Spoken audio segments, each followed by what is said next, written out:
এতগুলো মানুষ এতগুলো ডিস্ট্রিক্ট থেকে এসছেন, আপনাদের উপরে বড় একটা দায়িত্ব। একটা হচ্ছে শিক্ষা দিবেন, কারিগরি শিক্ষা দিবেন, সেটা বটেই, সেটা নিয়ে আমি কথা বলবো, কিন্তু একই সাথে সাথে আরো বৃহত্তর যে আপনাদের যে শিক্ষক হিসেবে যে দায়িত্ব, আমি এটা খুব চিন্তিত করছে, এবং সে কারণেই আপনাদের সাথে শেয়ার করলাম।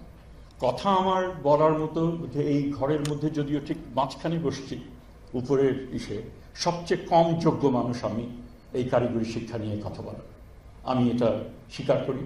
কিন্তু এসছি, দাঁড়িয়েছি, কথা কিছুটা আপনাদের শুনতে হবে।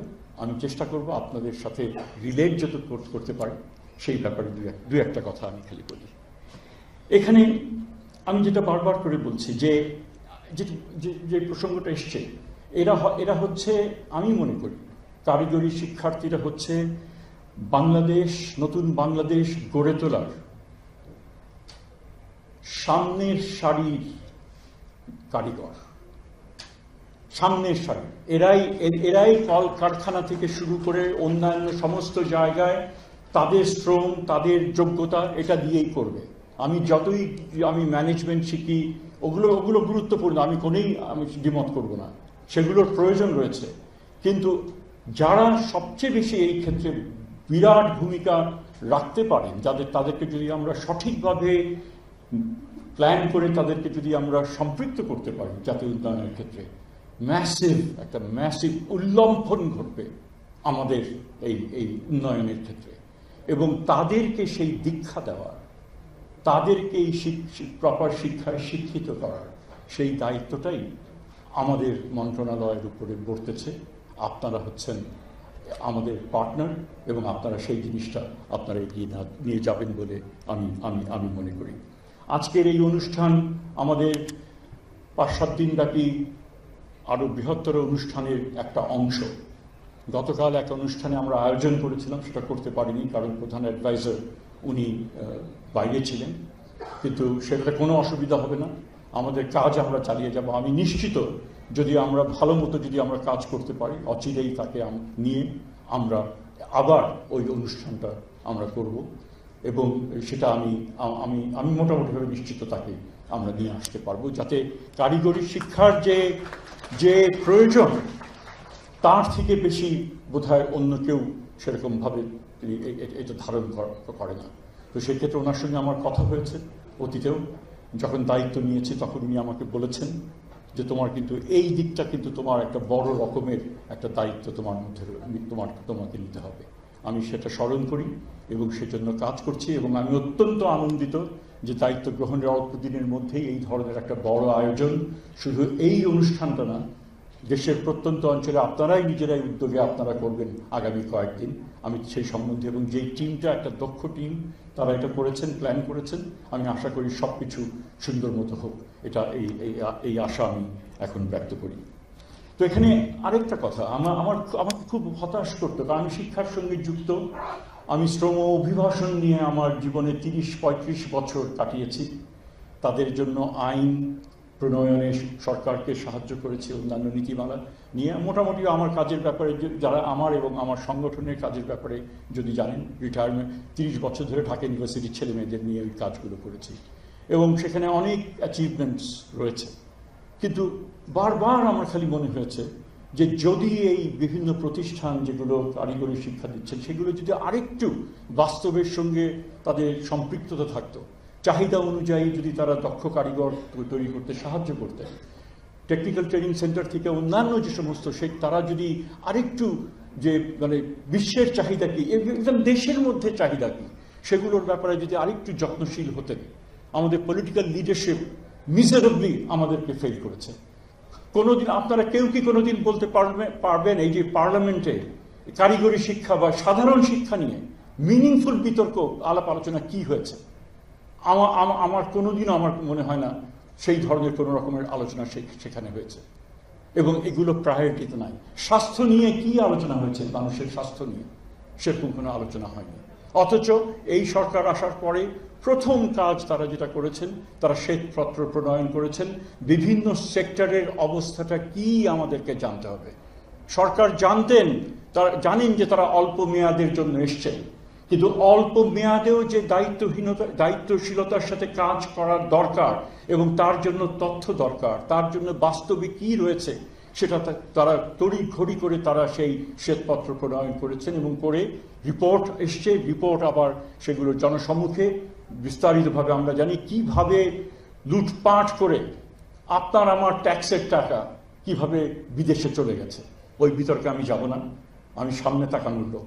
একই সাথে এই সরকার টাস্ক ফোর্স গঠন করেছেন যে আমাদের ভবিষ্যৎ করণীয় কি এটা করেছেন। এই যে দূরদৃষ্টি সম্পন্ন হওয়ার ব্যাপারটা আমরা কিন্তু অতীতে এই যে একটা তাগিদ অনুভব করা কিছু একটা করব। তো স্যার যখন আমাকে চিফ অ্যাডভাইজার যখন আমাকে বললেন এই দায়িত্বটা নিতে হবে, আমার একদমই প্রস্তুত ছিলাম না, কিন্তু যখন বললেন আমার ধারণা তুমি পারবে, আমার তখন মনে হয়েছে যে এই যে কতগুলো স্বপ্ন দেখেছিলাম যে কারিগরি শিক্ষা, অভিবাসী শ্রমিকদের ভালো করবো, একটা সুযোগ এখানে আছে। আর বৃহত্তর সুযোগ তো রয়েছে। 40 বছর ঢাকা ইউনিভার্সিটিতে শিক্ষকতা করেছি। কোনোদিন কোনো দলীয় লাল নীল সাদা যে দোষে দুষ্ট শিক্ষক যারা যে ব্যবস্থা, শিক্ষকরা যে ব্যবস্থা তার মধ্যে ঢুকিনি। আমি আমার কাজ আমি করে গেছি, হয়তো তারই স্বীকৃতি স্বরূপ আজকে আপনাদের সামনে। আর শুধু আমি না, অনারেবল এক্সেপশনস অনেক রয়েছে, সেটা আমি বলবো, যারা অনেকে যারা রয়েছেন। কিন্তু গড্ডালিকার প্রবাহে যারা নিজেদেরকে গা ভাসিয়েছেন, যারা দলীয় রাজনীতির সঙ্গে বিশ্ববিদ্যালয় যারা নিয়ে এসছেন, এবং এটা আমার খুব করুণা হয় সেই সমস্ত মানুষদের, যে তারা নিজের সুবিধার জন্য, ক্ষুদ্র স্বার্থের জন্য তারা বৃহত্তর বিশ্ববিদ্যালয়ের জায়গার মতো তারা শিক্ষক হবার সুযোগ পেয়েছেন। কত বড় কন্ট্রিবিউশন তারা করতে পারতেন, সেগুলোকে তারা বিচ্ছিন্ন হয়ে তারা বিভিন্ন দলের ঠ্যাঙারে বুদ্ধিজীবীতে তারা পরিণত হয়েছিলেন। তো কাজেই আমরা কি দাঁড়াবে আমরা জানি না। আমরা নিজেরা যেটা জানি, এই যে আমাদের প্রস্তুতিমূলক কাজ যেটা হয়েছে, যে শ্বেতপত্র হয়েছে, টাস্ক ফোর্স হয়েছে, এগুলোর মধ্যে বড় আকারে কিন্তু এই বিষয়টা কিন্তু এসছে। আমি সকালবেলা একটু দেখছিলাম এই যে টেকনিক্যাল অ্যান্ড ভোকেশনাল এডুকেশন, এবং সেখানে যে কি করা দরকার এই বিষয়ে কিছু ইঙ্গিত দেওয়া হয়েছে। এবং এটা যে দীর্ঘদিন ধরে যে অবহেলিত এবং সামগ্রিক বিদ্যমান যে ব্যবস্থা, তার সামগ্রিক চিত্র যদি আমরা পর্যালোচনা করি, সেখানে দেখা যায় নানাবিধ কাঠামোগত সমস্যা এবং প্রক্রিয়াগত সংস্কারের এখানে প্রয়োজনীয়তা অনুধাবন সেখানে করা যায়। সিম্পল কতগুলো জিনিস, যে শিক্ষা প্রতিষ্ঠানের ট্রেড ভিত্তিক শিক্ষকের একটা বড় রকমের একটা ঘাটতি রয়েছে। প্রয়োজনীয় যে দক্ষতার অভাব, টিচার্সদের যেটা রয়েছে আরো ফার্দার ট্রেনিং, যেটা সেক্রেটারি সাহেব যেটা বললেন, এটা দরকার। Keep on learning new technology এবং সেগুলি ইম্পার্ট করা ছাত্রছাত্রীদের। তারপরে মানব সম্পদ ও প্রশিক্ষণের যে সরঞ্জাম প্রতিষ্ঠান করা হয়েছে, ভৌত প্রতিষ্ঠান, ইনফ্রাস্ট্রাকচার, সেগুলো উৎসাহের সাথে করা হয়েছে।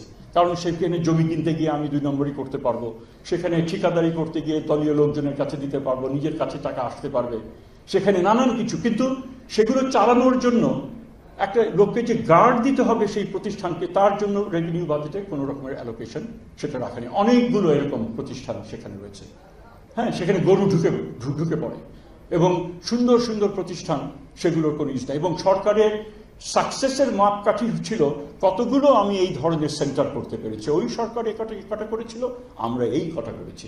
অথচ বারবার আমরা বলেছি যে আমরা গুণগত দিকের দিকে এখন নজর দেই, এগুলো আমরা ফ্রিজ করে ওই রিসোর্স আমরা নিয়ে আসি। মাস্টার ট্রেনার, বিভিন্ন ট্রেড আইডেন্টিফাই করি, আগামী 10-15 বছরে কি কি জিনিস হতে, কি স্কিল দরকার, এবং সেইগুলি আইডেন্টিফাই করে এই সেন্টারগুলোকে আমরা সেভাবে সাজাই।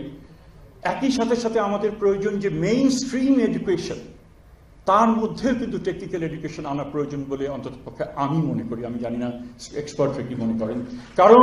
কারণ হচ্ছে এই যে একটা অনীহা টেকনিক্যাল ট্রেনিং সেন্টারে, বা এই যে যারা টেকনিক্যাল এবং স্কুল অন্য ধারা যেটা হচ্ছে, তার এদেরকে বলা হচ্ছে টিএসসি, এদেরকে বলা হচ্ছে, ধারণা করা হয় এরা হচ্ছে মিস্ত্রি বানানোর কারখানা। That is the common perception.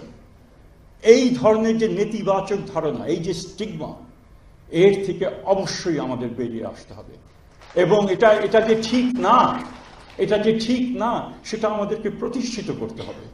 এবং যে শিক্ষা ব্যবস্থা দিয়ে আমি গ্র্যাজুয়েটের চাকরিও আমি আমি আমি আমি দিতে পারছি না, সেই শিক্ষা ব্যবস্থা থাকবে, বিকল্প হিসেবে থাকতে পারে। কিন্তু আমার গুরুত্ব তো টেকনিক্যাল অ্যান্ড ফার্দার এডুকেশন। যেই সমস্ত দেশ উন্নয়নে ভালো করেছে তারা কখনোই টেকনিক্যাল এডুকেশন এবং ভোকেশনাল এই সমস্ত এডুকেশন ছাড়া তাদের বিশাল একটা তাদের এক্সপেন্ডিচার ছিল এই এই এই এই খাতে ব্যয় করা। সেই তুলনায় আমাদের বোধহয় সবচেয়ে কম ব্যয় আমরা এই খাতে করছি।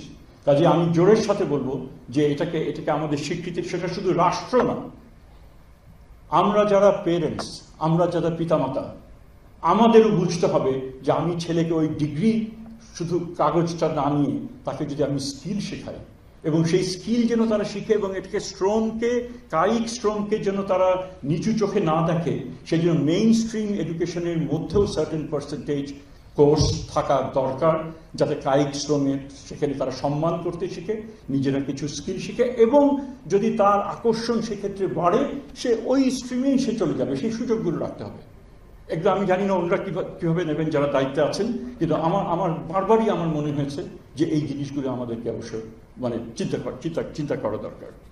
একই রকমভাবে আমরা দেখছি যে মানে টেকনিক্যাল কিছু কিছু প্রশিক্ষকের পদ বা অন্যান্য ক্ষেত্রে অধ্যক্ষের পদ অনেক খালি থেকে যায়। তবে এই সরকার আসার পরে অবশ্যই আমরা সিদ্ধান্ত নিয়েছি, আমরা যত সম্ভব দ্রুতভাবে সম্ভব উদ্যোগ নেওয়া হয়েছে এবং আশা করি আমরা এগুলো করতে পারবো। প্রশিক্ষণের মান, তারপরে প্রশিক্ষকদের প্রশিক্ষণের যে ঘাটতি, এই জিনিসগুলো আমাদের নিতে হবে। আদারওয়াইজ এই সেমিনার করলাম, আমরা টিক অফ করলাম ডোনার্স রিকোয়ারমেন্ট, আমরা নিজেরা আত্মতুষ্টিতে ভুগলাম, এতজনকে নিয়ে এসছি, পত্রিকায় ছবি ছাপা হলো, সেটার হয়তো কিছুটা ইউটিলিটি আছে, বাট যে গভীর যে দিক সেটা কিন্তু অর্জন হবে না যদি আমরা এই বিষয়গুলোকে না নিয়ে আসি। আরও একটা ডেটাবেস, যারা সমন্বিত একটা ডেটাবেস, যারা প্রশিক্ষণ লাভ করছেন, কোন ট্রেডে কি স্কেলে কতখানি করছেন, এবং সম্ভব হলে সেগুলোকে ফলো আপ করা। বিদেশে কতজন যাচ্ছেন, দেশের মধ্যে তারা কি ধরনের চাকরি পাচ্ছেন, তাদের মোবিলিটি কি, নিচের থেকে যদি উপরের দিকে যাচ্ছেন, কতদিনে যাচ্ছেন। I think this things are possible. এখন যে টেকনোলজি যেটা এসছে আইটির ক্ষেত্রে, আমরা ডেফিনেটলি এগুলোকে ব্যবহার আমরা করতে পারি।